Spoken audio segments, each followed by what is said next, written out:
लगता है आप लोगों को फर्स्ट ग्रुप में प्रैक्टिकल सब्जेक्ट कौन सा हुआ? एडवांस अकाउंट्स, है ना। टैक्सेशन थ्योरी प्रैक्टिकल मिक्स है, सबसे वाइड सब्जेक्ट है, थ्योरी भी है एज वेल एज उसमें प्रैक्टिकल भी है, दोनों है। अब आते हैं सेकंड ग्रुप पे। सेकंड ग्रुप पे क्या सीन है? कॉस्ट प्रैक्टिकल है, एफएमएसएम। एफएम वाला पोर्शन तो है अपना प्रैक्टिकल, एसएम वाला पोर्शन जो है 50 नंबर का स्ट्रेटेजिक मैनेजमेंट, वो पूरा का पूरा थ्योरेटिकल पोर्शन है। और ऑडिट हमारा पूरा मतलब वैसे सब्जेक्ट प्रैक्टिकल है लेकिन क्वेश्चंस तो थ्योरेटिकली आने वाले हैं, तो थ्योरी है पूरा का पूरा। तो ये पूरा सिस्टम है सेकंड ग्रुप का हमारा। तो कई बार लोगों को सेकंड ग्रुप इजी लग जाता है। क्यों इजी लग जाता है? क्योंकि प्रैक्टिकल पोर्शन 100 नंबर और 50 नंबर यहाँ ऐड हो गए और 150 नंबर के आसपास का हो गया। वहाँ प्रैक्टिकली तो 100 नंबर का ही है, टैक्सेशन में यूँ तो थ्योरी है, ठीक है। तो सेकंड ग्रुप का ये सब्जेक्ट, हालांकि कॉस्टिंग वॉस्टिंग भी आप लोग पहली बार ही पढ़ोगे, एफएम भी पहली बार ही पढ़ोगे, तो ये सब्जेक्ट आप पढ़ने वाले हैं first time, auditing and ethics. और इसी का फाइनल में आपको मिलेगा एडवांस ऑडिटिंग, इसी का एक स्टेप ऊपर जो है वो पूरा फाइनल में है। और होना ही है क्योंकि मेन काम ही चार्टर्ड अकाउंटेंट का क्या रहता है, ऑडिट का रहेगा। तो ऑडिटिंग सब्जेक्ट अपना बहुत इंटरेस्टिंग सब्जेक्ट है, मजेदार सब्जेक्ट है ये भी। अब जैसे मैंने कहा ग्रुप सेकंड है, 100 नंबर का पेपर है, सेम सिस्टम यहाँ पे भी है। 70 मार्क्स का डिस्क्रिप्टिव है, 30 मार्क्स का एमसीक्यू है। बट जैसा आपको मैंने कहा था कि इसकी फेस टू फेस क्लासेस नहीं है, यहाँ पे भी नहीं है अवेलेबल, हम लोग ऑनलाइन क्लासेस ही देते हैं। ऑडिट का कोर्स बहुत छोटा है, ओनली 11 चैप्टर्स आर देयर, सिर्फ 11 चैप्टर है। और प्रैक्टिकली अगर देखा जाए तो 2 से ढाई महीने का ही कोर्स है, ठीक है। 80 के आसपास लेक्चर्स इसमें रहते हैं, प्लस क्वेश्चन बैंक का प्रैक्टिस अलग हो गया, चलो वो अगर अलग से ऐड कर दो तो 100 घंटे हद से हद मान लो आप। तो कोर्स जो है वो 2 से ढाई महीने से ज़्यादा का है ही नहीं, बहुत छोटा कोर्स है। सबसे ज़्यादा जो छोटा सब्जेक्ट है वो ऑडिट है, लेकिन सबसे जो खतरनाक सब्जेक्ट है वो भी कई बार ऑडिट हो जाता है। उसके पीछे लॉजिक दे रहा हूँ आप लोगों को। होता यह है कि आईसीआई ऑडिट में आप पुराने पेपर्स भी उठा के देखोगे, कुछ भी देखोगे, तो आईसीआई को ऑडिट में चाहिए एक स्पेसिफिक लैंग्वेज। तो स्टडी मटेरियल की लैंग्वेज है, वो आपको मार्क्स तभी दे रहे हैं जब आप उस लैंग्वेज को फॉलो करोगे। देखो लॉ में तो क्या होता है कि लॉ में सेक्शन की लैंग्वेज तो सारी बुक्स में सेम ही रहेगी, अब आप उसको इधर उधर घुमा भी दोगे तो भी मीनिंग तो सेम ही रहने वाला है ना। लेकिन ऑडिटिंग में उनको चाहिए कुछ स्पेसिफिक वोकैबुलरी, वो है अगर आपके आंसर में तभी आपको मार्क्स मिलते हैं, नहीं तो प्रैक्टिकली मार्क्स नहीं मिलते हैं। वो एक दिक्कत रहती है। तो ऑडिट का क्लास हमने इसीलिए रखा है कि यार स्टूडेंट एक साथ 6 सब्जेक्ट पढ़ेगा तो थोड़ा दिक्कत है। 4 सब्जेक्ट पढ़ ले अगर कोई बोथ ग्रुप कर रहा है तो 2 सब्जेक्ट हमारे यहाँ ऑनलाइन रहते हैं, one is tax and another is auditing. लेकिन उसमें ये रहता है कि एक लाइव गाइडेंस बैच रहता है आपका। ये लाइव गाइडेंस ये रहता है कि आप लोगों की हर 15 दिन से ऑडिट की एक क्लास रहेगी, ठीक है। अभी भी जैसे जनवरी वाला बैच है, जनवरी वाले बैच में हमने क्या किया, पूरा उनका सारा सब्जेक्ट का कोर्स खत्म हो गया, अब जाकर के मैंने उनको ऑडिटिंग पढ़ाना शुरू किया है। टाइम बहुत है हमारे पास में, तो पहले 4 सब्जेक्ट 5 सब्जेक्ट कवर कर लो, अब तुम्हारे सारे कोर्सेज खत्म हो गए, अब ऑडिटिंग को पकड़ो। तो उनको क्या, व्हाट्सएप ग्रुप हमारे बने हुए हैं, ठीक है। व्हाट्सएप ग्रुप बन जाएंगे आप लोगों के, कोर्स जैसे ही हमारा चालू होगा, बॉयज़ का गर्ल्स का 2 व्हाट्सएप ग्रुप बनेंगे। उसमें उनको एक टारगेट दे दिया था मैंने उनको, जैसे इस बार का टारगेट दिया कि 1 जुलाई सीए डे था, उस दिन से तुमको ऑडिट को पढ़ना चालू करना है, ठीक है। स्टार्टिंग बता दिया कि भाई इंट्रोडक्शन वाला चैप्टर पढ़ना है, उसके बाद चैप्टर नंबर 1 पढ़ना है, उसके बाद चैप्टर नंबर 11 पढ़ना है और उसके बाद चैप्टर नंबर 2 पढ़ना है। इसका भी सीक्वेंस चेंज है, उस सीक्वेंस में कभी नहीं पढ़ा जाएगा जिस सीक्वेंस में आपको स्टडी मैट में दे रखा है। सीक्वेंस ऊपर नीचे करनी पड़ेगी तभी समझ आएगा। ये देखे उनको टारगेट दे दिया कि 19 तारीख तक का आपके पास में टारगेट है, 19 तक आप इन तीनों चैप्टर्स को खत्म करोगे। उससे रिलेटेड जो भी डाउट आपका रहता है वो मुझे व्हाट्सएप पे पूछोगे, और 19 के बाद में जब मैं फिजिकली आप लोगों से मिलूंगा क्लास में, तब आपको जो भी और गाइडेंस चाहिए उन चैप्टर से रिलेटेड वो आप ले सकते हो, प्लस टेस्ट पेपर्स, ठीक है। उन तीनों टॉपिक्स के आपके क्या हो जाएंगे, टेस्ट का एवोल्यूशन हो जाएगा, सेकंड टारगेट आ जाएगा आपके पास में। तो ऐसे रहेगा। तो ऑनलाइन बैच भी जो हमने रखा है उसमें सिर्फ ऑनलाइन के भरोसे नहीं रखा है, हमने उसको नाम दे दिया लाइव गाइडेंस बैच, जिसमें क्लासेस ऑनलाइन रहेंगी लेकिन हर 15 दिन से टैक्स और ऑडिट की फैकल्टी आप लोगों से फिजिकली मिलती रहेगी। व्हाट्सएप पे तो चलो हम एनी टाइम अवेलेबल ही है, लेकिन फिजिकली मिलने से ये होगा कि आप लोगों को प्रैक्टिस कैसे, क्योंकि पहली बार सब्जेक्ट पढ़ोगे आप ऑडिट वाला, तो टैक्स भी खैर पहली बार ही पढ़ोगे, तो हाउ टू फ्रेम आंसर, कैसे करना है, क्या करना है, क्या होगा, वो सब कुछ हम करेंगे, ठीक है। इसमें भी सीन सेम है, 70 मार्क का आपका डिस्क्रिप्टिव है, 30 मार्क्स का आपका एमसीक्यू है। थ्योरी प्रैक्टिकल अप्रोच दोनों इसमें काम आती है। अगेन आप लोगों को यहाँ पे एक बुक मेरी मिलेगी जिसमें टोटल 11 चैप्टर्स कवर हैं सारे के सारे, प्लस साथ में एक और बुक है प्रैक्टिस जंक्शन, जिसमें अपन ने क्वेश्चन बैंक पूरा कवर किया, जैसे मैंने आपको कहा था। सारा आरटीपीज, एमटीपीज, पीवाईक्यू सब कुछ है। इसमें भी एमसीक्यू बुकलेट है, लेकिन एमसीक्यू बुकलेट इसमें आईसीई वाली करेंगे, क्योंकि वही आईसीई ने सेम 35 क्वेश्चन दे रखे हैं, बहुत शानदार वाले, एकदम जबरदस्त वाले एमसीक्यूज है, वो अपने पास में है।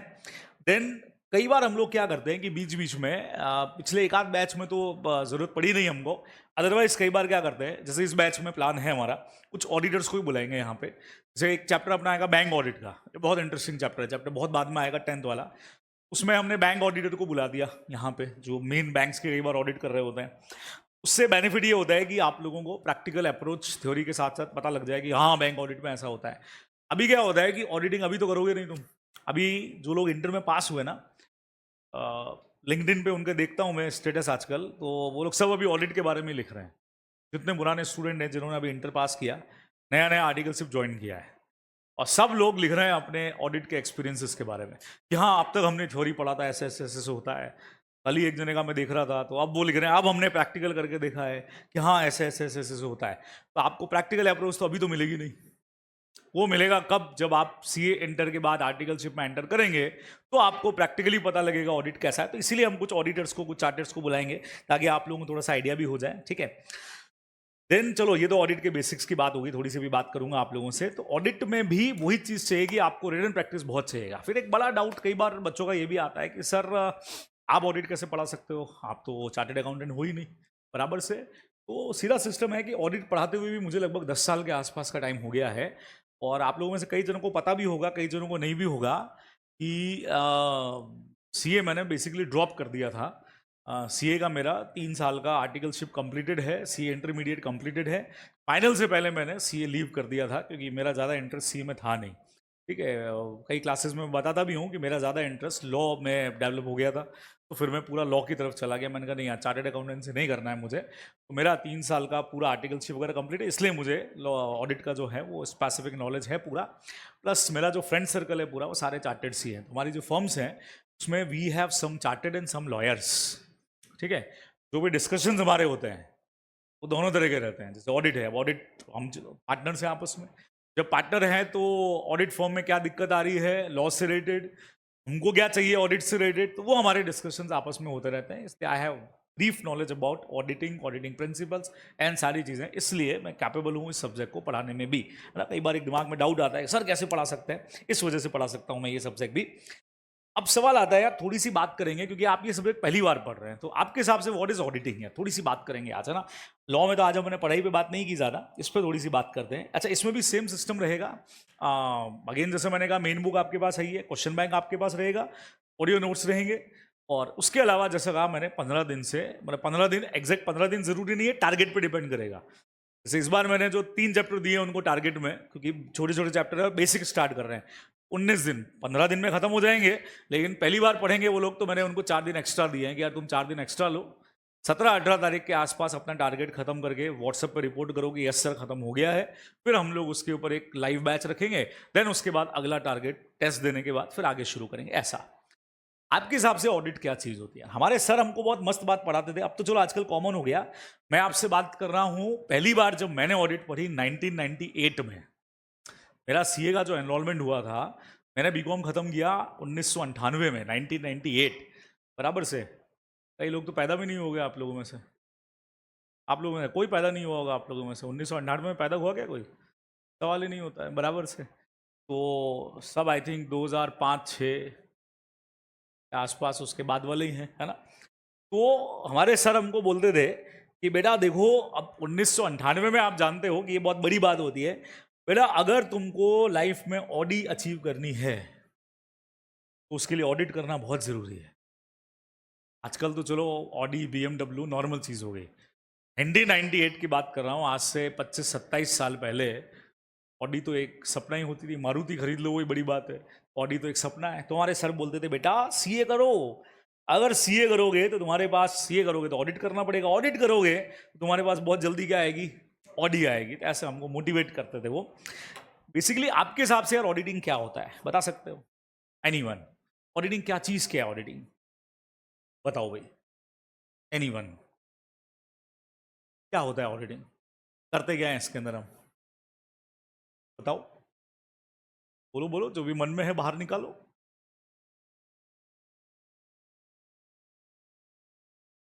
बहुत प्यारा वर्ड इसने यूज किया है, मन हो रहा है मैं अभी पढ़ाना शुरू कर दूं, पर अभी मैं कर नहीं सकता, कल की क्लास में आ जाएगा ये। एक मस्त पॉइंट हम पढ़ेंगे, ऑडिट वर्सेस इन्वेस्टिगेशन। बराबर, पॉइंट बहुत सही बोला है इसने। इसका एग्जाम्पल बहुत तगड़ा दूंगा, आज की क्लास में शायद टाइम नहीं मिले तो कल की क्लास में आपको दूंगा, बहुत शानदार वाला एग्जाम्पल। थोड़ा बहुत सही है, ऑडिट एक्चुअल में एग्जामिनेशन है। तो अपन डिफरेंस पढ़ेंगे, what is the difference between examination और इन्वेस्टिगेशन। रियल लाइफ एग्जाम्पल दूंगा, आपको समझ आएगा। पर फिलहाल ऑडिट को हम बोलते हैं एग्जामिन करना। अच्छा, ऑडिट बहुत सिंपल कर देते हैं, एकदम आसान से कर देते हैं। ऑडिट का मतलब है फाइनेंशियल स्टेटमेंट्स को चेक करना। बोलो क्या कहते हो? आज कोई भी एक एंटिटी है, सपोज करो तुम एक्सेल कॉमर्स प्राइवेट लिमिटेड की ऑडिट करने के लिए आए हो, तुम्हारा काम क्या है? सर हम इसके बुक्स ऑफ अकाउंट्स को चेक करेंगे, हम इसका पीएनएल चेक कर लेंगे, बैलेंस शीट चेक कर लेंगे, बैलेंस शीट में जितना आइटम्स दे रखे हैं वो सब चेक कर लेंगे। क्या करोगे चेक करके? फिर क्यों चेक कर रहे हो, क्या करोगे, पर्पस क्या है, वो सब बताओ। एक रिपोर्ट तैयार करेंगे, this is called audit report, है ना। कहां काम आएगी भाई वो रिपोर्ट, वो बताओ। बैंक में, नंबर 1, है ना। अब देखो, वैसे तो कंपनीज की ऑडिट तो कंपनी लॉ के हिसाब से जरूरी है, कंपलसरी है। ये लोगों का पैसा होता है, चाहे प्राइवेट हो चाहे पब्लिक कंपनी हो, कुछ लोगों का पैसा तो लगा हुआ ही है, तो कंपनीज में तो कंपलसरी है। अब जैसा इसने एक बहुत बढ़िया पॉइंट बोला, अगर आज एक्सेल कॉमर्स एकेडमी को बैंक से लोन चाहिए 5 करोड़ का, तो हम जब बैंक के पास जाएंगे और अपना पीएनएल और बैलेंस शीट दिखाएंगे, तो वो लोग क्या बोलेंगे हमको कि भाई ये तो तुमने खुद ने तैयार किया है, हम भरोसा कैसे कर लें कि जो तुम अंदर लिख रहे हो वो सही है कि नहीं है? हम कैसे भरोसा कर लें? उनको भरोसा दिलाने के लिए हमको क्या चाहिएगा? चार्टेड अकाउंटेंट के सिग्नेचर चाहिएंगे उसके ऊपर। एग्जैक्टली वो कब करेगा सिग्नेचर? जब वो चीजों की ऑडिट करेगा, मतलब एग्जामिन करेगा खुद, उसके बाद में वो रिपोर्ट बना के देगा, साइन करेगा, तो बैंक वाले मानेंगे हमारे उस फाइनेंशियल स्टेटमेंट को, तब हमको लोन इश्यू होगा, नहीं तो होने वाला नहीं है। तो सोचो, इतना इंपॉर्टेंट काम हो गया। अच्छा, सेकेंड नंबर, शेयर्स का प्राइस। बोलो, अगर कोई कंपनी शेयर इशू कर रही है और अगर हम उसके शेयर में इन्वेस्ट करना चाह रहे हैं कंपनी में, तो हम उसके फाइनेंशियल स्टेटमेंट्स देखेंगे, सबको पता है। अब वो नहीं देखेंगे जो कंपनी ने बनाया है, खुद ने वो बनाया तो कंपनी नहीं है, और कंपनी तो फर्जी बना देगी। हम भरोसा कब करेंगे? जब सीए का साइन उस पर होगा, तो हम भरोसा कर सकते हैं कि यार फाइनेंशियल स्टेटमेंट सही है। तो एग्जैक्टली इसी चीज को एग्जामिन करना, डेफिनेशन वगैरह सब कल पढ़ेंगे, आज कुछ नहीं कर रहे हैं, आज तो आपको बेसिक चीजें बता रहा हूं। एग्जैक्टली चीजों को चेक करना, फाइनेंशियल स्टेटमेंट को चेक करना ऑडिट है। प्रैक्टिकली ऑडिट आप और हम सब करते हैं, सब्जेक्ट को हटा दो, साइड में कर दो, चेक तो हम लोग सब करते हैं चीजों। बेस्ट एग्जाम्पल देता हूं, अभी जब मैं आ रहा था तो एक न्यूज़ में देख रहा था, इलेक्ट्रिसिटी के बिल को लेकर के कुछ प्रॉब्लम आ रही थी। कुछ लोगों ने मैसेज डाले थे सोशल मीडिया पे कि हमारा बिल गलत आ रहा है और ये आ रहा है, जितना आ रहा था 2-2 हज़ार का बिल आता है, उसकी जगह 18-18 हज़ार एक महीने का बिल आ रहा है। तो अब सवाल ये है, अपने घर पे सोचो ना तुम, मान लीजिए किसी महीने का बिल नॉर्मल से बहुत ऊपर निकल गया, आपके पापा का पहला एक्शन क्या होगा? जो भी घर के एल्डर्स हैं, उनका पहला एक्शन क्या होगा? पहले तो वो बिल उठाएंगे, चेक करेंगे उस बिल को, बराबर है कि नहीं है, पिछले बिल से इस बिल की यूनिट्स मैच करके देखेंगे, फिर पर यूनिट का पैसा कितना है वो मल्टीप्लाई करके देखेंगे, गलत तो नहीं है। ये सब क्या है? ऑडिट, एग्जामिन, वही तो हम कर रहे हैं कि कहीं गलत तो नहीं है। फिर पता लगा वहां तो सब कुछ सही है, तो फिर आप लोगों को पकड़ेंगे, बेटा क्या हुआ, कितनी देर रात को एसी चला के सो गए, कितना आप लैपटॉप वैपटॉप कितना चार्जिंग पे रहते, तुम करते क्या, और रात भर क्या रीलें देखते रहते तुम, तुम्हारा मोबाइल चार्ज पे रहता है क्या, इतना बिल आगे से रहा है? This is call audit. Auditor भी यही करेगा, फाइनेंशियल स्टेटमेंट चेक करेगा, जहां उसको दिक्कत लगेगी वहां क्लाइंट से पूछेगा, भाई साहब कैसे, क्यों, किस लिए आया ये।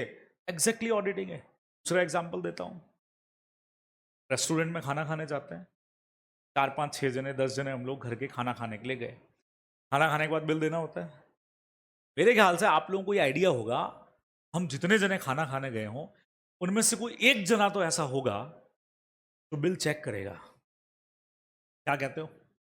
पूरा बिल चेक करेगा, हर कोई नहीं करता है, सब नहीं करेंगे, जितना खाना खाना आला दिखा, बिल दिखा, बिल दिखा ना आना। कोई एक जना, जैसे मेरे घर में मेरा ब्रदर इन लॉ जो है वो चार्टेड अकाउंटेंट है, यहीं से पढ़ के गया हुआ है। तो हमारे घर में अगर मैं इन लॉ साइड में खाना खाने जा रहा हूँ, कहीं पार्टी में जा रहे हैं, उसी का काम है, वही चेक करता है। ठीक है, क्या चेक करेगा फिर बोलो? बिल में क्या चेक करना है? जितने आइटम्स ऑर्डर किए उतने ही लिखे हुए हैं ना, तो यार ये कढ़ाई पनीर 3 कैसे लिख दिया, हमने तो 2 ही मंगाए थे। तीसरा कि सर वो ऑर्डर कैंसिल कर दिया था वो तो भाई, अरे हाँ गलती से आ गया। अरे चेक करेगा, हाँ भाई 3 सब्जी है, ये है वो है। चपाती कितनी खाई थी तूने? 2 इसने खाई, 2 इसने खाई, 4 5 7 15 चपाती कैसे लिख दी भाई, हमारी तो इतनी थी नहीं। तो ये सारी कैलकुलेशन जो है वो चेक करेगा। अच्छा चार्टेड होगा अगर वो, तो जीएसटी भी चेक करेगा। 18% लगा रहे हैं कि 5% लगा रहे हैं, सर्विस चार्ज तो नहीं ऐड कर दिया इन्होंने, वो सब चेक करेगा। This is called simply audit. क्या कहते हो, है ना? तो ये जो कंसेप्ट अपना है ऑडिट वाला, वो तो अपने अंदर ही घुसा हुआ है। हम हर चीजों के अंदर ऑडिट करते ही करते हैं। एग्जैक्टली इसी चीज को, इसी कंसेप्ट को क्या कहा जाता है? ऑडिट कहा जाता है, जो आप और हम सब लोग करते हैं। यहां पे यही काम कौन करने वाला है? चार्टर्ड अकाउंटेंट करने वाला है। ये अपने को सिंपली ध्यान में रखना है। अब ये जो इसने बात करी है ना इन्वेस्टिगेशन की, ये हमारे फर्स्ट चैप्टर का एक इंपॉर्टेंट क्वेश्चन है, 5 से 6 नंबर का एग्जाम में आता है। Audit is not an investigation, explain it. 4 से 5 नंबर का क्वेश्चन बन जाएगा। अब हमने कहा सर ऑडिट इन्वेस्टिगेशन क्यों नहीं है? एक तरफ सोचो तुम्हारा चार्टर्ड अकाउंटेंट है सीए, एक तरफ है इनकम टैक्स इंस्पेक्टर या ईडी इंस्पेक्टर। क्या लगता है दोनों के पावर बराबर है? सोचो, चार्टर्ड अकाउंटेंट अगर एक्सेल एकेडमी की ऑडिट करने आ रहा है तो क्या वो धमका सकता है हमको? बुक्स ऑफ अकाउंट्स दिखाओ तुम्हारे, कहां पड़े अंदर, कुछ भी छुपाओगे नहीं? नहीं कर सकता। इनकम टैक्स वाला आ गया तो कर सकता है, इन्वेस्टिगेशन कर सकता है, उड़ा करके जेल भी भेज सकता है, जो ऑडिटर नहीं भेज सकता है। इसीलिए थोड़ा डिफरेंस है एग्जामिनेशन में और इन्वेस्टिगेशन में। छोटा सा एक एग्जांपल आपको मैं दे रहा हूं, उसको समझिएगा, फिर कल से अपन मेन टॉपिक के ऊपर बात स्टार्ट करेंगे तो आपको और चीजें समझ में आएंगी। ऐसा होता है कि जब मैं आपसे बात कर रहा था 1998 की, फाउंडेशन वाले जो मुझसे पढ़े हुए हैं, मैं एक एग्जांपल आपको हमेशा देता हूं। मेरी क्लास में चाय का एक एग्जांपल देता हूं कि हम लोग रात को चाय पीने जाते थे 2 बजे। ऐसे ही एक सीन में सेम वही एग्जांपल का एक्सपांशन है इंटर के अंदर आपके। ये हम लोग रात को करीब करीब 10 12 15 दोस्त 2-3 बजे 4 बजे चाय पीने के लिए जाते थे, हमारा फिक्स रूटीन था। ठीक है, घर वालों को पता नहीं था कि हम रात को जा रहे हैं चाय पीने के लिए। एक दिन क्या हुआ कि चाय पी के जब मैं वापस आया तो मदर मेरी वहीं पे थी, मम्मी जग गई। वो जगी तो उन्होंने पूछा भाई कहाँ, 2:30 बजे रात के किधर घूम रहे थे? मैंने कहा कुछ नहीं, मेरा वहां से मेरा जहाँ घर था नेक्स्ट गली में ही मेरा एक फ्रेंड रहता था, अमित कर, अमित बाफना। मैंने कहा अमित के यहाँ गए थे, वहां बैठ के पढ़ रहे थे हम लोग। ओके, मम्मी मान गई। सेकेंड थर्ड डे फिर कोइंसिडेंटली मम्मी जगी हुई थी, फिर उन्होंने पूछा। मैंने हर बार ये बोला अमित क्या थे मम्मी, रोज क्या पूछते हो, एक ही चीज़ है, बार बार कमाल करते हो हमको रात को। मम्मी को तो अपन बोल भी देते हैं, हम कोई ऐसे घूमने थोड़ी जाते हैं, कोई मम्मी पढ़ रहा था उसके यहाँ पे, हो गया। मम्मी रोज पूछती, रोज हमारा एक जवाब होता। एक दिन पापा उठ गए, कहाँ गया था? पापा अमित के यहाँ गया था। अच्छा, क्या कर रहा था? पढ़ रहा था। क्या पढ़ रहा था? Company law. फोन लगा, उससे मोबाइल तो थे नहीं, लैंडलाइन होता था। अच्छा, अमित क्या था, वो उसके पेरेंट्स वहाँ नहीं रहते थे, घर उसी का था, पेरेंट्स उसके बाहर रहते थे, घर उसके लिए ले रखा था उन्होंने। उसके बाद लैंडलाइन था, क्योंकि फ़ोन तो मोबाइल तो होते नहीं थे, हमारे पास भी लैंडलाइन ही था। लगा उसको फ़ोन लगा। मैंने कहा पापा इतनी रात को तू पढ़ के आया ना अभी उसके यहाँ से, जगी रहा होगा, लगा उसको फ़ोन। फ़ोन लगाया, पापा ने लिया। हाँ अमित, जयेश तेरे यहाँ था, ब्रो कोड होता है। हाँ वो भी चाय पीने साथ ही चला था। उसने बोला हाँ यही था। क्या कर रहे थे तुम लोग? अंकल पढ़ाई कर रहे थे। क्या पढ़ रहे थे? अरे किस्मत अच्छी थी, वो बोल गया कंपनी लॉ पढ़ रहे थे। फिर पापा ने ऐसे फ़ोन पे हाथ रखा, मेरे को पूछा कंपनी लॉ में क्या पढ़ रहे थे? पापा भी नॉलेजेबल थे, लॉ कर रखी थी उन्होंने। फ़ोन पे हाथ रखा, कंपनी लॉ में क्या पढ़ रहे थे? मैंने कहा पापा मेमोरेंडम और आर्टिकल्स वाला चैप्टर। अमित को पूछा क्या पढ़ रहे थे? किस्मत ने फिर साथ दिया, अंकल मेमोरेंडम और आर्टिकल्स वाला चैप्टर। मिल गया, मैच कर गया। फिर फ़ोन पे हाथ रखा, मेमोरेंडम आर्टिकल्स में क्या पढ़ रहे थे? मैंने कहा बाबा डॉक्राइंस पढ़ रहे थे, डॉक्राइन ऑफ अल्ट्रा वायरस और ये सारे डॉक्राइंस। फिर फोन पे हाथ रखा, अमित मेमोरेंडम में क्या पढ़ रहे थे? अंकल वो ऑल्ट्रेशन ऑफ मेमोरेंडम और आर्टिकल पढ़ रहे थे। मामला खत्म, खलास, पता लग गया उनको झूठ बोल रहे हैं। मम्मी ने जो किया वो एग्जामिनेशन था, पापा ने जो किया वो इन्वेस्टिगेशन था। डीपली जो घुस करके चीजें चेक होंगी, अंदर से अंदर हम चेक करते गए। हाँ, इन्वेस्टिगेशन का बेस एग्जामिनेशन हो सकता है। ऑडिटर जब अपनी रिपोर्ट देगा उसके बेस पे अगर गड़बड़ लग रहा है तो हम इन्वेस्टिगेशन में जा सकते हैं उसके बाद में। ये बेसिक डिफरेंसेस हैं जो अपने को ध्यान में रखना है। ठीक है, तो ये थोड़ा सा आपको सब्जेक्ट नॉलेज मैंने दे दिया, कुछ रिटन प्रैक्टिस डालेंगे इसके ऊपर। कल से जब हम बात शुरू करेंगे 2-3 दिन अपने डेमोज रहेंगे, तो कल लॉ पे भी कुछ बात करूंगा। ऑडिट समझने से पहले ऑडिट की कुछ वोकैबुलरी है वो अपने को करनी चाहिए, तो वो मैं हमेशा रिटन में ही नोट करवाता हूँ। ये मैंने नोट्स में भी इंक्लूड नहीं किया इसलिए, ताकि आप खाली कोई यहाँ से पढ़ के काम नहीं चलाए, बाकायदा इनको नोट करें रिटन के अंदर कि अपन कल करने वाले हैं। ठीक है।